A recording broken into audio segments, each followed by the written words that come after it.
It is a historic day in the Middle East. The war in Gaza coming to an end a little more than 2 years after it began. The president reiterated the importance of this day while speaking to the Israeli parliament just a short time ago.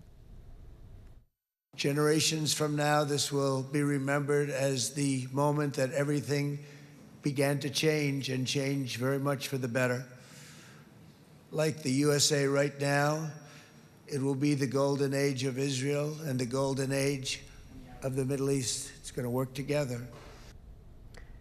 Joining us now is someone who was at the Knesset to witness this speech in person, Rabbi Stephen Berg, CEO of the Aish World Center, a nonprofit Jewish educational organization.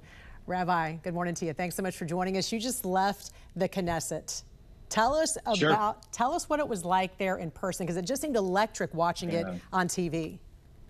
I mean, it was historical. I mean, you had a sense, everyone had a sense that they were sitting in a moment of history of someone. Everyone's talked about peace for decades, and here was someone that really brought it home. And the love, it was history and love combined together, because the Israelis understand that President Trump is someone who says what he means and means what he says, and he delivered. And peace for us is all we've ever wanted. 2 years, 737 days since Hamas terrorists took captive those hostages, and now they're coming home. What has the atmosphere been like there in Israel, and what is it like today? I mean, the emotions are overwhelming. Everyone was watching families being united on their phones as they were listening to the speech. And, you know, we're right there by the Western Wall, right behind us. That's where our offices are. I mean, it was jam-packed last night, throughout the night. I mean, you're talking about tens of thousands of people coming there, praying, thanking. This has been a 2-year nightmare, which is finally over. And, you know, we're ready to move on. And thankfully, the United States is the greatest country in the world. And I think everyone should know that, because only the United States could have stepped in and done what has been done. And I think only President Trump could have done it. And I think the Israeli people understand that. And so we're thankful to God, because we know this was, he played a big part here. We're also thankful to him for sending us the United States of America and President Trump. I got to tell you, it's really remarkable to even be live with you right now and to see the background there behind you, because you don't hear the sirens, you don't hear gunfire. I mean, just talk about that. It just seems so peaceful there behind you.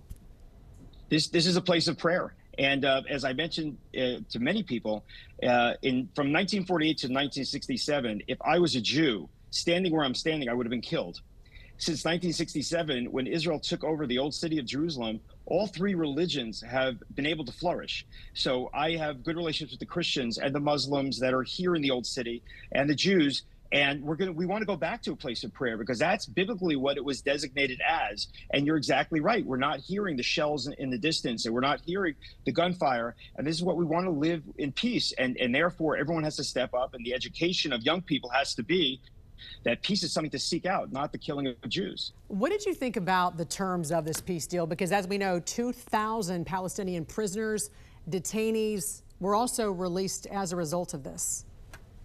Painful beyond belief. I don't think anyone around the world understands how painful this was for Jews and Israelis to have murderers go free. It's literally as if you're letting serial killers out as part of a deal. These are terrorists, and it's very, very painful. But for us, these 20 young men coming back alive, I can't even give the value upon that. So we know that we have to sacrifice for peace. We're not thrilled. But, you know, the truth is, when you make peace, neither side is thrilled. And I think we understand that. And I hope the other side understands that. And we need to move on. But frankly, no one in Israel actually expects the other side to move on, because we understand that now they're going to try to bring Israel to criminal court. They're going to try to push this as far as they can, instead of trying to make peace practically, like the American administration has done. So our hearts are a little bit broken. But as I tell everyone, there's nothing stronger than the broken heart of a Jew. Our hearts have been broken, but our hearts are much stronger now, and we're going to continue to pursue peace. I want to listen to some of President Trump's historic speech to Parliament. I know you just witnessed it as well in person. Let's take a listen together. This is now a very exciting time for Israel and for the entire Middle East, because all across the Middle East, the forces of chaos, terror, and ruin that have plagued the region for decades now stand weakened, isolated, and totally defeated. A new coalition of proud and responsible nations is emerging. And because of us, the enemies of all civilization are in retreat. Thanks to the bravery and incredible skill of the Israeli Defense Forces and Operation Rising Lion,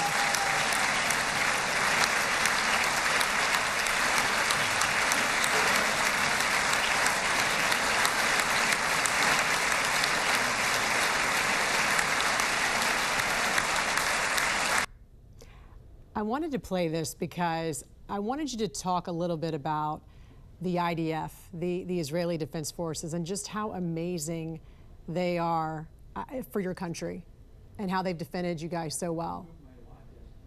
Look, I can tell you that from my own family's experience, to make it personal, I have two nephews that serve in the IDF and Special Forces.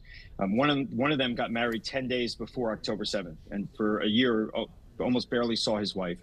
And I called my sister every day. Every morning, I would start my day calling my sister, how are the boys doing? And for us, it's a country of a draft, but it's more than that. It's a country of service, a country that looks back at 2,000 years of persecution. We look back at the Holocaust, and we understand that our young men and young women of the IDF must defend the Jewish people. And so there was never any question that, you know, when they came across and killed the Jews they did and took them as hostage, we kept saying that for 2 years. We said, return the hostages and this will all be over. And there was no pressure from the rest of the world on Hamas to give back those hostages. So we could not have been prouder of the young men and young women of the IDF. And we lost 1,000 souls along the way the last 2 years. But their sacrifice was here so we can live and walk the streets and live in peace. And they're heroes. And last night, I was with one of the families waiting for their son's body to be returned. He was a hero. He was supposed to have surgery that day. He heard about what was going on. He grabbed a gun. Was special. He went down the fight and he was killed. And we were dancing with a Torah scroll, which is our holiest item that was given in his memory. So we push forward. We push forward, and there's not one of those 1,000 soldiers that we will not carry around in our hearts the rest of our lives. Rabbi Stephen Berg, such a pleasure to talk to you this morning. And it's just wonderful to see that live picture there from Israel and just how beautiful and peaceful it is there behind you there, the Holy Land. God bless you. Thank you for joining us. Thank you. God bless. Thank you. Emotional reunions as the final 20 hostages held by Hamas were reunited with their families across Israel. People cheered in Tel Aviv celebrating this milestone moment. Under a U.S.-brokered ceasefire deal, hundreds of Palestinian prisoners and detainees were met with large crowds as they also reunited with their relatives in the West Bank. President Donald Trump declared a dawn of a new Middle East. This deal, this once-in-a-lifetime deal, nobody's ever seen anything like what's happening today. On Monday, photos released by the Israeli Prime Minister's office show a freed hostage playing with his children for the first time in 2 years. Families say they never stopped fighting for the release of their loved ones. Keep sharing your stories to policymakers. Keep telling us what do you think needs to happen, and give us ideas on how we can break the deadlock. And we kept doing that. They kept open the White House for us, and President Trump has done it. President Trump said that phase 2 of his 20-point ceasefire plan to end the war between Israel and Hamas has already started as he meets with world leaders in Egypt for a summit on Gaza's future and peace in the Middle East. You look at Gaza, it needs a lot of cleanup. This is clearly, in my mind, I think in the mind of everyone in this room, probably one of the most important days for world peace in 50 years. I'm Maribel Gonzalez reporting. How did you get out, and how did Keith get out? I got it out on a deal that all the women and the children, after 51 days, Keith stayed there for a year and 4 months, and he came out on a deal. And he's American. He's American. And he was just, you told me, in Washington meeting with President Trump? Yes. He didn't meet President Trump, he spoke to him. And I want to say that Keith, since he came back for the last 8 months, has been 5 times in the States. I was there 17 times. I met everybody that you can think about. I met more than 100 congressmen, and I became very close to Witkoff. I talked to him all the time, and I want to thank President Trump. You're talking about the president's personal special envoy, Steve Witkoff. Yes, and he's working hard around the clock, and I want to thank him for that from the bottom of my heart. I want to thank him from the from this whole country. We need to smile. We've been waiting for it for too long. It's been so sad, just so sad.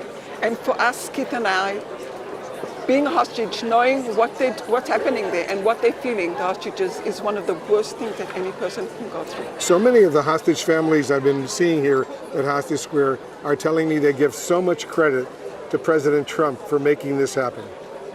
You know, I want to say that he's got such a big part in it, and I want to thank him, and we all want to thank him. But I do know that soldiers have been working so hard, and so many of them have died. Israeli soldiers. So Israeli soldiers have died because they've done everything they could to bring the hostages home. So I think it's like a work that they did together. And our president, Bibi Netanyahu, has pushed and wants them home alive. And we've got so many hostages that didn't make it. So it's a very, very happy moment, because I think the little ones that will come back and will be able to live their lives with their families, and their families have been waiting. But there's lots of sadness of the ones that will never come back alive. A lot of people here are so excited like you are, so happy that this is about to take place, but they're also so nervous that, God forbid, something could go wrong. Are you among them? No, I'm happy. It's going to happen. I'm keeping my strength for good things, and it's going to happen. It can't not happen. It just can't not happen. It's going to happen. I believe that. From the minute I heard that the deal is coming true, I believed it. And I've been around people that have asking me, are you sure about it? And what happens if it doesn't happen? I'm sure about it. It's going to happen. I'm with you. I hope you get to hug all those hostages who are coming back very, very soon. Can I give you a hug? Please. Okay. Thank you. Thank you. I'm Matt Gelke in Washington, where the details of Phase 1 of a potentially historic peace deal between Israel and Hamas are starting to emerge. Israel and Hamas signed on to Phase 1 of a U.S.-led peace deal Thursday. It starts with a ceasefire and hostage release. At the White House, the president celebrated the agreement during a cabinet meeting. Something that people said was never going to be done. We ended the war in Gaza and really, on a much bigger basis, created peace. And I think it's going to be a lasting peace, hopefully an everlasting peace. Peace in the Middle East. A full ceasefire in Gaza is set to go into effect within 24 hours of Israel formally ratifying it. That includes a partial withdrawal of Israeli forces and then a 72-hour countdown for Hamas to release hostages.